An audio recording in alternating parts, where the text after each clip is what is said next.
So if we can convince you that your emotion indicates the vibrational content of your now, and let's call now present.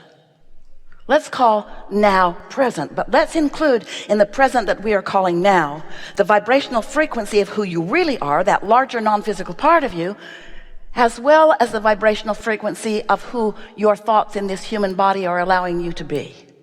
So this now includes the vibrational frequency of the source within you, who is on the beam of what you want, who is focused upon the cooperative components, who never takes eyes off of you, thrown to the eyes, but you know what we mean. Never takes attention from you, holding you in constant gaze, knowing that from time to time you will catch a glimpse, you will feel an impulse, you will be in the vibrational frequency of that which we are holding for you. And when that happens, first thing, you'll feel wonderful. And as you're able to sustain that a little bit, what begins to happen is you have impulses, feelings, urges, ideas that when you follow them lead you on this glorious unfolding path of the positive evolution of your life experience that you were born to live. Not one of you said, I'll go forth into a human body and I'll suffer and I'll sacrifice. Not one of you said that, because you knew that wasn't the way it works. You said, I'll go forth into this magnificent sea of diversity, and from it I will claim my unique perspective, and from that I will come to decisions and conclusions beyond the obvious that surround me. I will desire things beyond the generation before me. I will desire things beyond what I thought yesterday. I will continually be on the ready for new impulses and new ideas and new becoming. And the non-physical part of you said, and we will remain non-physically focused. We will always know who you are. We will hold the vibrational frequency of the wholeness of who you are, of the worthiness of who you are, of the goodness of who you are. We will send a signal constantly outward to you that when you are in the vicinity, you will find. It will be guidance for you. Guidance for you, not to return to who you were before you were born into this physical body. Guidance that calls you toward all that you have become ever since. Guidance that calls you toward the wholeness that you have allowed all of us to be as a result of that which you have lived. So step 4 is just getting really, really good at step 3. Owning it, knowing it, because you can stumble into step 3. You do it all the time. Something good happens, you have a knee-jerk response to something that is positively a condition around you, and you're in the state of allowing for a moment, but you won't sustain it unless you understand that it's something that you do deliberately, and you can tell when you're doing it and you can tell when you're not, and you care about doing it, you care about the way you feel, so you pay attention to your emotions, which are your indicator of the blend between you and you. And once you've got that, once you are steadily in step 4, the master of aligning with the evolution that your life has helped you to call out for yourself or for anything that matters to you. Isn't that nice to know? What do you want to talk about? Hi, Abraham. I listened to your recordings for, I think, a decade, and I've been on one of your cruises, and you feel through the voice of Esther like a dear friend to me. You feel the resonance of your own inner being through the things you hear. Yes. That's nice. Yes, it is. Yeah. And it feels like being in alignment, it feels like a muscle that gets stronger, like that's a good analogy. A good, yeah, like an alignment condition. Even when I get out of alignment, without realizing it, something appears that I feel again in alignment, and that feels so great. It feels like trust, confidence. And just like training a muscle, it takes some practice, doesn't it? It does. Yeah. It does. Yes. And I enjoy it. If when I look back, I enjoy the ride, and I'm eager for more. Yeah. You know, perfect state of being. It is. And now, sometimes I think, wow, I'm I feel sometimes a little bit modest, like I'm getting used the way it goes. Like I listen once in a while to you, almost 4 times a week, I think. And I just allow the good feelings. And I think I could be even a little bit more bold in my desire, yeah? Here's the thing. We understand what you're getting at, because sometimes when we ask people what they desire or what they want, they have become accustomed to that edge of wanting something that they don't have, and that slight discomfort, or sometimes great discomfort, of not being lined up with it, they become accustomed to. And when they are doing a better job of aligning with what they want, then that tension subsides, and then sometimes they worry, because humans have taught one another that suffering and sacrifice are part of the reason for good results, while they are not. They are indications of you holding it apart from you. So finding the balance in that is a really important thing.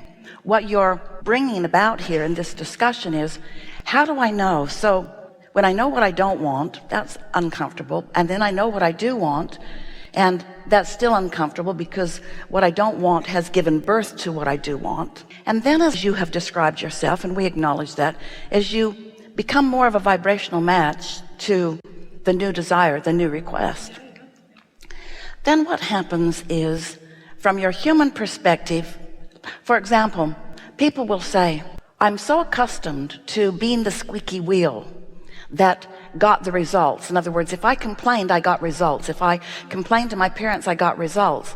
And I'm afraid if I'm acknowledging how everything is good, then no one will give up the goods.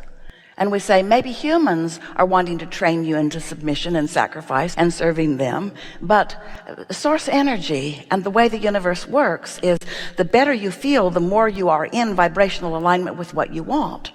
So then the question is, how do I know? Is a feeling of satisfaction an aligned state of being, would you say? Yeah. And is a feeling of passion and exhilaration a state of alignment? Yes, yes, And it is. Is Yeah. a state of exhilaration and passion an indication of even more momentum while in a state of alignment? Yeah, it's like a quantum leap. Well, not so much a quantum leap, it's more. In either case, there's little resistance, but the difference between a feeling of satisfaction and a feeling of real enthusiasm is that there's more momentum in the energy stream. And so what your work always is, especially at the point where you are, where you're able to recognize whether you're in alignment, whether you're letting it in or not, whether you're in the receptive mode or whether you're in a little bit of resistance mode. When you know that you're in the receptive mode, then more attention to the subject will cause the energy to move faster, and you will feel more and more exhilaration about that. Because otherwise, you were describing something that sounds a little bit like complacency. And you see, here's the thing. The way it is all set up, and what your inner being knows about you, and the components that you've sifted and sorted and put into the vortex are such that it is not even logical for you to be in any state of complacency for any amount of time. And if you are feeling sort of complacent about it, then that means always the same thing. You're introducing more often more resistance to the equation than you are aware of. Because if it were not for the introduction or the offering of thoughts that are resistant in nature, then that feeling of satisfaction would build into more and more and more and more and more and more and more and more often feelings of passion and enthusiasm and eagerness, you say. Mm-hmm. Is that helpful to you? Yeah, it is. And so then what? It's like, because what you said, I can imagine of those moments that I was really enthusiastic, and then things developed and showed up. I should allow those moments, to give time also for those moments. That's how I feel it right now, that I still can shoot in my own foot and realize it, and then think, oh, I did, okay, I come back in here. Here's what's going on all the time. Yeah. So your point of attraction from your human perspective is about the thoughts that you continue to think. That's what beliefs are. A belief is just a thought that you continue to think. And there are muscle responses in beliefs, both wanted and unwanted. You've picked up things along your physical trail that aren't serving you. And you have muscle memory about some of those too. So that leads us to the conversation about the flow from past into what you call your physical now, into what you want to call your future now, or what we want to call now. Because whatever you're focused upon is activating the vibration now. So it's affecting your point of attraction now. The thing that we so want to speak in a way that you all can hear it and really receive it and know it is that what you want is known by your inner being and is being gathered at a velocity, at a frequency, at a pace, at a certainty that you can relax and know that it is a done deal. So your work, now we're going to offer you a phrase here, and this is a key phrase. As you capture it for yourself, this is going to make the distinction that you are asking for and that a lot of you are asking for. Hear this phrase: the awesome power of non-resisted thought. Meaning, you're hooked up with source energy who's focused on you and what you want and what you've already become, and it is happening. The awesome power of non-resisted thought. And when you hang around in that frequency on a really regular basis, people are watching you in amazement about what's going on in your life. But now we want to change one word in that. This is the distinction that we're asking.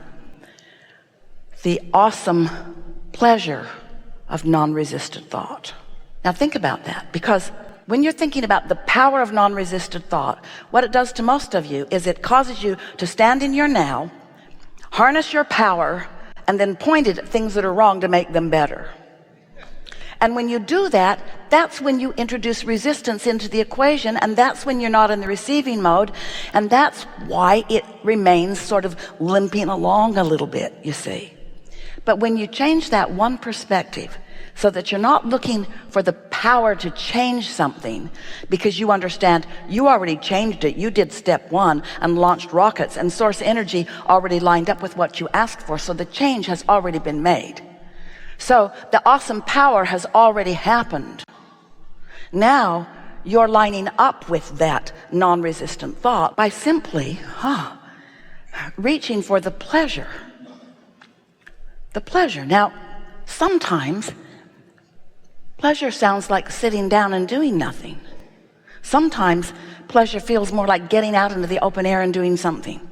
So when you are looking for the most pleasurable thing that you can experience, the most pleasurable thought, the most pleasurable focus, then what begins to happen is you are more steady in your vibrational frequency. That's what that practicing of that muscle is. You're steadier in your frequency so that more of what you're wanting is flowing to you more of the time. Yes? Yes. You feel the distinction? I do, yes. Just be playful about all of this. There's nothing serious going on. In other words, you've done all the work. That's the thing that most don't understand. If you could see in your vortices the way we do, there's stuff there that would keep you busy for 20 or 30 lifetimes. You've sifted and sorted. You have evolved. It's time for you to cash in your vibrational chips. It's time for you to practice the pleasure of thought.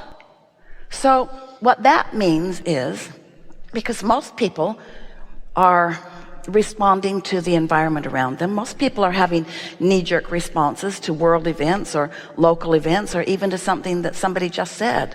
Sometimes it feels like somebody pokes you in the eye. They're well-meaning usually, but sometimes it feels like that. And so rather than being a responder or someone who is having a knee-jerk response to conditions, what you really want to do is get out ahead of it. Get the momentum going, the momentum that is positive, good feeling, get it going before you encounter the resistant moments. And when you do that, think about something that's moving fast and something getting in the way of it. It becomes irrelevant. The thing that gets in the way, you can just mow it over with your speed. you see. But if you're just lumbering along, then every little thing that sort of shows up stops you and you stumble over it. And so it's a matter of getting out ahead of it with your momentum.